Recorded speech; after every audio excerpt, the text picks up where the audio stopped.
Have you ever wondered how to find locations for your shoreline fishing? A lot of the time, people don't have a boat, or maybe they're just new, or maybe you switched locations, you went to a different country. Ladies and gentlemen, in this episode, we're going to show you 4 tips on how to find locations for your shoreline fishing. Welcome to Outdoor Savvy, a place where you get reviews on your outdoors gear. We also give you tips and tricks and how-tos. Ladies and gentlemen, this is your host, Wildman, and welcome. Stick to the end of the video because we're going to be discussing the best tip for you on how to find locations for your shoreline fishing.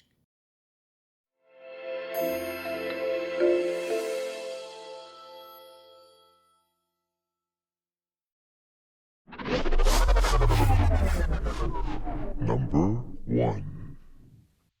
Tip number 1 is you go to places where they sell your bait. If you find any place that sells worms or they sell minnow, just go there and ask them, where do people fish in the area? Is there a shoreline? Is there a bank where people stand and fish? Majority of the time they'll tell you, or if they don't, they might possibly have a booklet that costs probably $30 or $20, and it will tell you all the information you need on your shoreline fishing or bank fishing.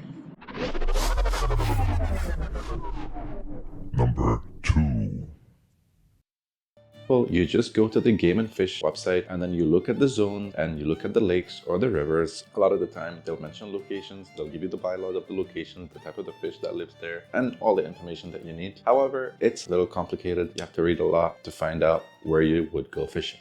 If you Google places, you're going to find way too many. So here's an option. If you're living in the United States, you can go through this Department of Environmental Conservation. And if you're living in Canada, for instance, you go to your Ontario Fisheries Management Zones. Of course, every state or province are different, so you're going to have to search them differently. After looking at their websites, I just gave up. I need therapy. Why don't they have a map or something that locates where people can go fishing? Number 3. Tip number 3 is basically looking through Google Maps. I know if you're going to search through Google, you're going to find a lot of locations. However, these locations are very populated. They are too famous for their own good. A lot of the people that looked through Google, they found them. So your second best alternative is to look through Google Maps and search yourself. If you want to fish Lake Erie, for example, Lake Erie is one of the Great Lakes, and it has a diverse fish population. You won't be disappointed fishing there. Let's say you want to fish this neighborhood. This looks like it's Port Stanley in Ontario. It looks like there's a creek in there. Creeks are generally beautiful, especially where there are bridges.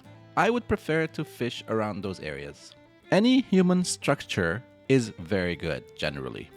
Or look up peninsulas. Peninsulas are beautiful. I found this location too. It's in the US somewhere. I'm sure you can fish it there too. It looks like a creek or a river, and you can still see some bridges. I'm sure you can go fish there near that bridge. However, you're gonna have to figure out how to park your car.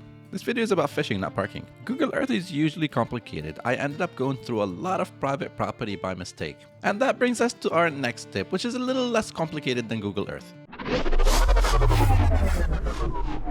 Number 4.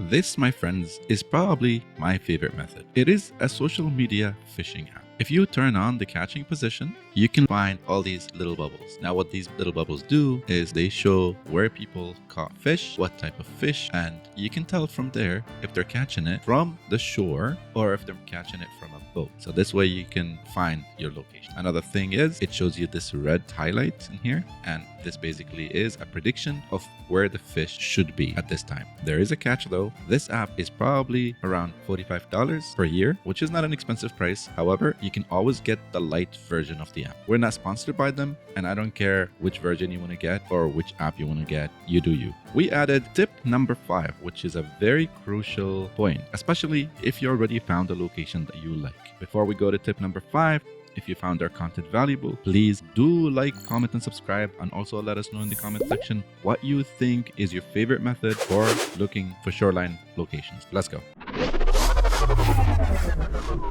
Number 5. Tip number 5, ladies and gentlemen, is basically to go to social media, look for groups that are based on the locations that you found, and join them. That is one way to get live information, just in case if the weather conditions are bad, at least you don't have to waste your time heading all the way there. Now that you know how to find a location, you might be interested in knowing how to prepare your rig. You'll find it here in this link. Just click on it. It'll lead you there. Let's go.